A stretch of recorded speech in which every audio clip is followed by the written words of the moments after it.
kalau kalian bikin film, jangan ditujukan hal itu untuk benar-benar menang suatu lomba. Itu karena biasanya film-film yang menang menang festival itu adalah film-film yang karyanya karya jujur, karya yang benar-benar dari hati gitu. Emang kita bikin cuma buat kepuasan pribadi kita dan menyampaikan pesan yang bagus gitu.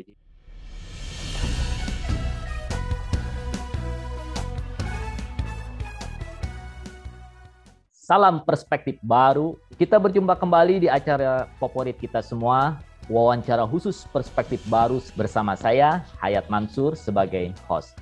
Sedangkan narasumber kita yaitu sosok milenial, tepatnya pelajar SMA yang kaya prestasi dalam bidang filmografi. Dia adalah Nahata Depathan, yang akrab dipanggil dengan nama Han. Nah, Han ini merupakan peraih juara 1 festival dan lomba seni siswa nasional atau biasa disingkat FLS2N. Nah, untuk jenjang SMA tahun 2020 tingkat DKI Jakarta dan juga juara 3 tingkat nasional. Nah, saya langsung sapa saja narasumber kita. Halo Han. Halo Kak Hayat, halo semuanya. Iya, terima kasih loh Han. Siap. Nah, Sama-sama. setelah hadir di wawancara perspektif baru, nah kita akan membicarakan mengenai siswa dan karya seni film pendek. Nah, Han ini adalah pada tahun lalu ya, 2020 berhasil meraih penghargaan lewat film pendek berjudul Kelas Imaji. Nah, jadi Han, apa sih yang dikisahkan di film pendek Kelas Imaji ini? Oke, Kelas Imaji. Waktu itu kan masih aku buat waktu awal-awal pandemi ya. Belum lama pandemi lah, baru beberapa bulan. Jadi masih agak kerasa tuh, kita kaget. Pasti semuanya sih, semua pelajar itu ngerasa kaget dengan perubahan itu kan. Perubahan kita dari belajar dari sekolah jadi di rumah full online gitu. Nah, itu aku ngerasain sebagai pelajar SMA aja itu mumet dan pusingnya tuh banget gitu. Kita cukup bisa dibilang stres gitu dengan kita nggak ketemu sama teman itu, terus belajar juga jadi susah gitu. Nah, itu kita sebagai anak SMA. Nah, kadang-kadang aku juga mikir, loh, kita anak SMA-nya begini, apalagi anak-anak yang masih tingkat bawah. tingkat bawah kayak SD bahkan TK gitu. Nah, di situ aku ngeliat satu perspektif yang mungkin jarang diangkat sama banyak orang gitu. Selain gimana caranya buat anak itu tetap belajar, nah gimana caranya biar anak-anak itu tetap senyum gitu kan. Kalau misalkan SD itu kan, SD TK itu kan kayak waktunya emang bener-bener pertama kali mereka ketemu teman, ketemu guru gitu kan. Nah, ini nggak mereka dapatkan selama pandemi. Nah, mungkin aku lebih ngambil cerita itu, jadi mengisahkan tentang seorang anak yang anak SD gitu, anak SD yang seharusnya bermain dengan teman-temannya, seharusnya bertemu guru di sekolah, tidak mendapatkan itu selama pandemi, dan kakaknya, dan ini adalah peran keluarganya ada di sini gitu. Jadi kalau misalkan di sekolah nggak dapat, artinya keluarganya harus membantu si anak ini supaya tetap senang dan tetap menjaga moodnya gitu. Nah, makanya di sini ada sosok kakak, seorang kakak yang ingin membantu adiknya supaya tetap mau belajar dan tetap senang dengan proses belajar di rumah ini gitu sih sebenarnya. Kalau ceritanya itu mengenai itu, jadi mengenai keprihatinan aku dan keperhatian aku terhadap anak-anak ini juga harus dijaga loh. Selain emang kita harus nyari kurikulum yang benar gimana, tapi mood anak-anak ini yang sebenarnya harus kita perhatikan juga gitu. Ada anak kecil yang harus terus diajak bermain, harus terus bisa tertawa, harus bisa tetap senang belajar gitu. Jangan sampai mereka bosen, jangan sampai mereka sedih, jangan sampai mereka bahkan stres gitu. Baru anak SD gitu udah cukup stres kan, Nah, kasihan gitu ya. Bagaimana Ya. sih proses pembuatan untuk suatu film pendek ini? Karena banyak nih generasi milenial yang sangat tertarik ingin bikin pendek, membuat film pendek ini seperti Han. Apa langkah awal yang harus dipersiapkan? Oke, sebenarnya kalau kita ngomonginnya ke teknis ya, mungkin dari teman-teman di sini juga mungkin udah ada beberapa yang tahu kalau film itu sebenarnya dalam membuat film dibagi 3 tahap. Ada namanya pre-produksi, ada yang namanya produksi, dan post-produksi. Nah, pre-produksi ini sebenarnya langkah awal. Nah, kalau ditanya langkah awal membuat film, ada cerita. Film itu sebenarnya bukan masalah gambar, bukan masalah kita ngeditnya gimana, tapi masalah penyampaian cerita. Jadi buat teman-teman semua yang mau memulai bikin film itu harus dimulai dari cerita. Jadi nanti kita mulai tulis dulu, tulis di kertas dulu, tulis apa ide cerita apapun kita tampung, kita gali ide-idenya, baru nanti lanjut ke proses berikutnya. Jadi sebenarnya salah satu fundamental yang harus teman-teman punya itu bercerita, punya cerita, punya ide cerita. Itu yang penting dalam sebuah film. Nah, dari ide itu dibuatlah menjadi skrip. Nah, dari skrip itu yang nantinya bakal dieksekusi di proses berikutnya. Nah, setelah pre-produksi ini udah persiapan semua, udah skrip ada, terus persiapan alat-alatnya udah siap, terus pemain-pemainnya udah siap, krunya udah siap, kita lanjut ke produksi. Nah, produksi ini adalah ya seperti namanya produksi. Jadi syutingnya tuh di sini. Kalau teman-teman nanya apa bikin film tuh di mana, sebenarnya di sini nih, di produksi ini. Mulai eksekusi kamera di tempat di set tempatnya gitu kan. Itu adalah bagian yang paling seru gitu.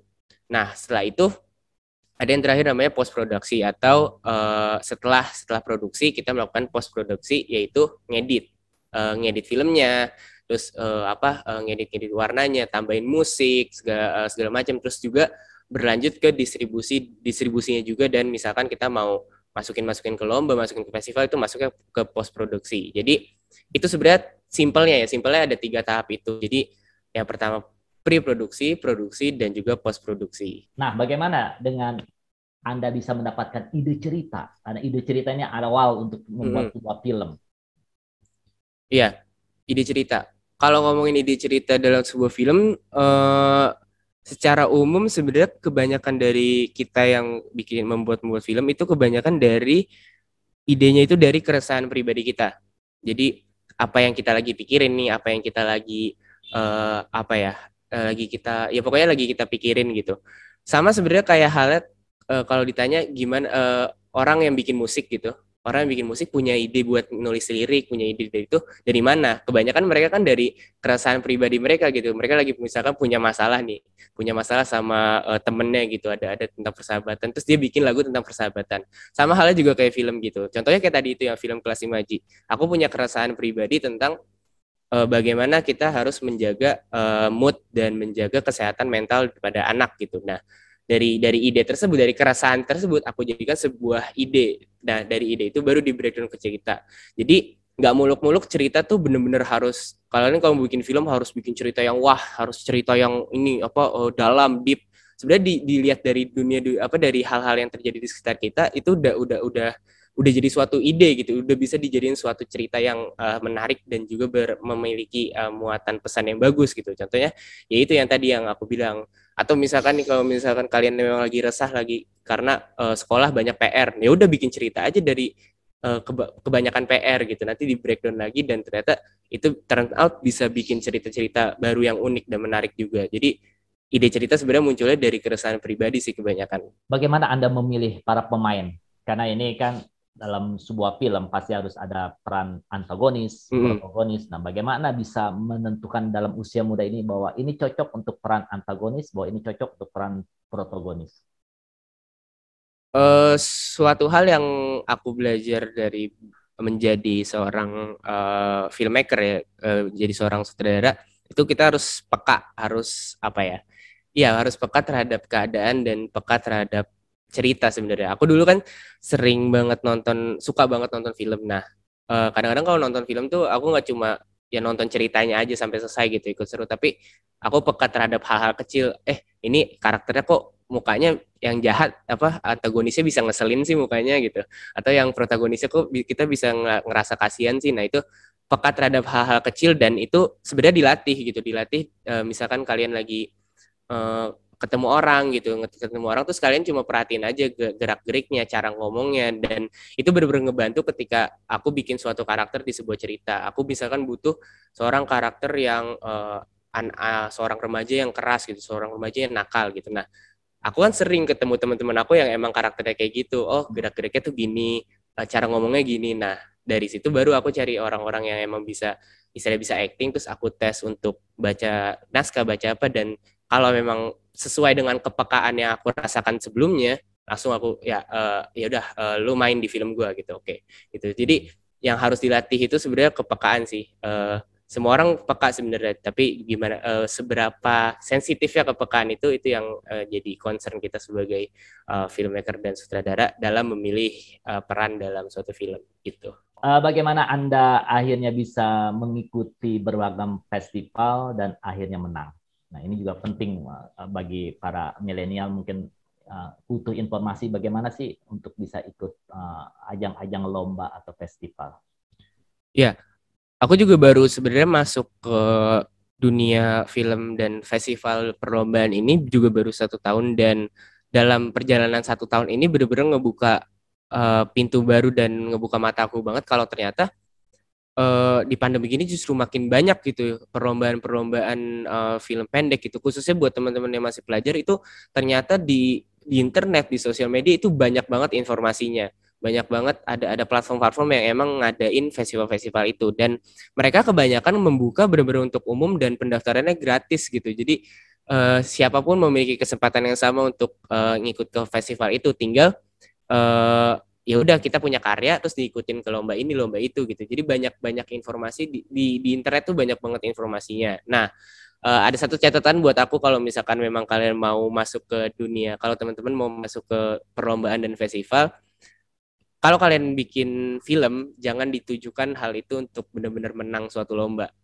atau gue bikin film buat biar menang lomba, biar dapat ini, biar dapat hadiah uang dan lain-lain. Jangan pernah berpikiran seperti itu, karena biasanya film-film yang menang festival itu adalah film yang karyanya karya jujur. Karya jujur tuh apa ya? Jadi kayak karya yang benar-benar dari hati gitu. Emang kita bikin cuma buat kepuasan pribadi kita dan menyampaikan pesan yang bagus gitu. Jadi ya udah, kalian bikin film aja gitu. Nanti kalau misalkan kebetulan ada lomba ya diikutin, dan kebetulan menang ya alhamdulillah gitu. Tapi jangan jadikan ya udah gue bikin film buat festival aja lah gitu. Kita kalau ada lomba ini bikin gitu. Jangan sampai seperti itu gitu. Nah, banyak sih sebenarnya kalau mau nyari informasi, tinggal cari di Instagram banyak, di Google banyak, di YouTube juga banyak informasi tentang festival film pendek. Itu sih kalau mau misalkan kalian mau ikut-ikut lomba seperti itu.